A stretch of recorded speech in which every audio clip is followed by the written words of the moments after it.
people, all my YouTube subscribers and followers out there. Once again, this is your Nate Dogg 2020, road warrior. I'm out here just trying to call it like it really is, So I had an idea today. We're gonna call it Day in the Life of a Trucker. So, I started off about over an hour ago.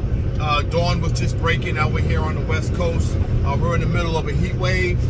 I'm out here in the beautiful state of Oregon. I'm up in Central Oregon, heading out toward the coast right now, on a country road or a state highway, whatever you want to call it. So I decided I'd spend the day with you and kind of let you in, catch you up with what's going on in my world. So first of all, let me talk about where I gotta go, because I gotta go all the way up by the Canadian border up through Oregon into Washington State.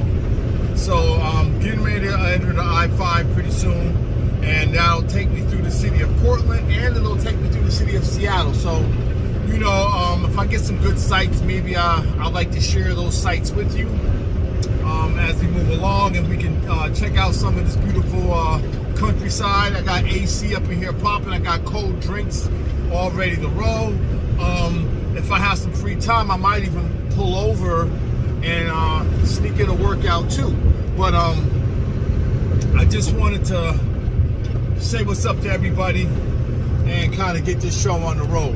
Now, if you haven't noticed already, my last episode, I did have a show with me and my boy, my old time partner, DJ Duke. And, we were just kicking it about, what's going on in life. And I hope you guys like that content, because, that's basically what the future is going to be. I have a voice. I got some things I like to say, and I'd also like to create a nice, safe space for people to come and express their opinion. Don't hide behind memes and just stay into your small pond on social media. Hey, branch out to the bigger world. I'm providing a platform to where you can put your face. You can put your face with your words and your opinions and how you think things should be. One topic that I like is the redefining of what is right and what is wrong, because that seems to be a big thing now. The subtlety of it, especially for those people who are my age. I'm quite intrigued by it, or what is considered sane and what is considered insane. An example. When I was young back in the 70s or 80s, a person that may have been what we now consider... In half a mile, slight right onto the I-5 North Oregon 99 North ramp to Eugene. 5 going north to Eugene. Slight right onto the I-5 North ramp. Don't pay that no mind. So, as I was saying, people that we now consider to be transgender, and now that there is a shifting of public opinion, whether if you support it or whether if you're just simply indifferent to it, used to be considered mental illness. That was considered clinically something is wrong with you. But through the mechanism of politics and political movements and activism and such things, that is no longer the accepted or the politically correct point of view.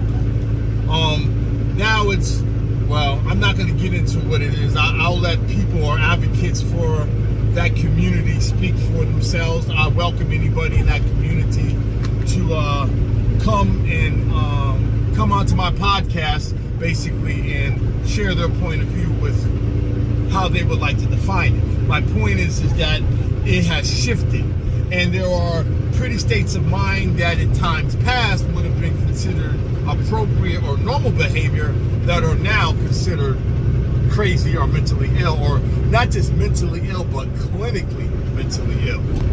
If you come home and you find some guy banging your old lady, there would have been a time, maybe not in recent history, but going back maybe a few decades, where if you sat there and showed that guy the business, then what you were doing, your behavior would have been considered appropriate.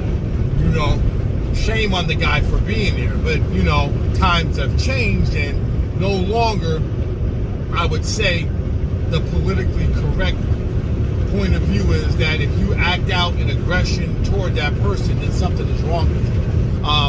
I guess I'll reference Silver Linings Playbook, Anyway, I think you guys get my point. So, and that's just 2 examples. But I think that's applicable in many other facets of our life. And I'm very much interested in having these discussions now because they're happening in very subtle ways. I want to fall back on the expression or phrase systemic racism. How many of you guys out there really know what that means? I have a good understanding what that means. I'm pretty well read and learned. And my understanding is the whole society that it exists and the way that it functions from the foundations of, and the founding of it to now was all predicated on a class system which had the slave owners in particular the WASP slave owners as the aristocratic class, and everything is supported in that system to support that idea. But if you're talking, or if the conversation is going to be about, well, how do you pull that out of what is today's society, I think of it like what's that game, Django or whatever, where you're building. I think it's like, if you're building something and you pull a block out, the whole thing is going to fall down. The whole structure will collapse if you pull out the founding blocks. And for some people, that is the opinion that that's the way it should be. Okay, so what I would do is I think about that movie Invictus with Morgan Freeman. I think that our country has now come to a place where we are facing a similar kind of dynamic as Morgan Freeman faced in that movie as playing Nelson Mandela. And that is, now that the minorities the minorities in our country have now collaborated together and have put together enough power to challenge the status quo in a very legitimate sense. How do we wield that power? Do we now wield it? Okay, we now have enough of an advantage that we're just going to just stick it to them. We're going to give it to them. We're going to suppress them, and them being what we think of as the majority or the ruling class, or in plain talk, just the white folks. That's a good question, because I think that's something that we all need to ask ourselves, is what is the appropriate thing to do with the power that we're getting. And is it going to be a war? I mean, are we just going to draw lines and just duke it out and make it about every little thing? I mean, I heard the argument about the whole entire Dr. Seuss. Now, I may got it wrong, but what I was told, or how I seen it, was that there was some black parents who did not want their children to be exposed to what they consider systemic racism, which is to say that all elements or breadcrumbs or pieces or nuggets of the past that reflect a racist point of view by maybe presenting people of color in not such a great fashion, or even making to me, I ain't gonna lie, when I watched Dr. Seuss, I never connected the dots that some of the figures in there was actually making fun of people of color. I mean, I guess you have to be one enlightened child to be able to connect those dots, to sit there and say, well, this monkey here that I see in this book is really a subliminal reference to myself, the person who I see in the mirror. Now, an adult can make that connection, an educated adult.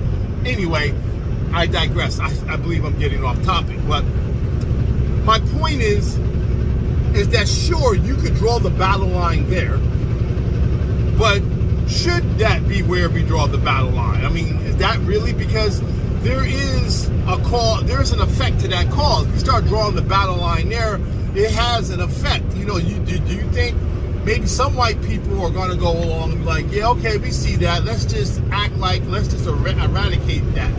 But then, that's just going to stoke the fires of other white folks. And you know what? Let's look at the end game here. What are we really trying to do? I'm posing all these questions. I would love just to hear what people have to say about it. But for right now, I'm gonna let you guys go, and I'm gonna connect and plug back in a little bit later on.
Okay, people, I'm at the end of my day. I should say the end of my day driving. I found a truck stop.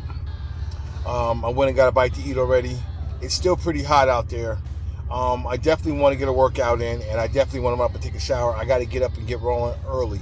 So I'm gonna go ahead and take a little bit of a nap. I got the AC up and this bad boy. I got the Thermo King pumping, and let it cool down a little bit. Maybe nap for about 2.5, 3 hours. Get up, get a killer workout in, and then I'll go take a shower. Then I'll come back, maybe grab some more to eat and get some more rest, and then I'll be all set up, ready to roll tomorrow. So once again, I enjoy the fact that you guys hung out with me today, and let's finish it off getting those reps in, because we can't forget about putting our other work in. The 1-1-1 plan, my 1-1-1 challenge. Yeah. All right, I hit you guys back soon.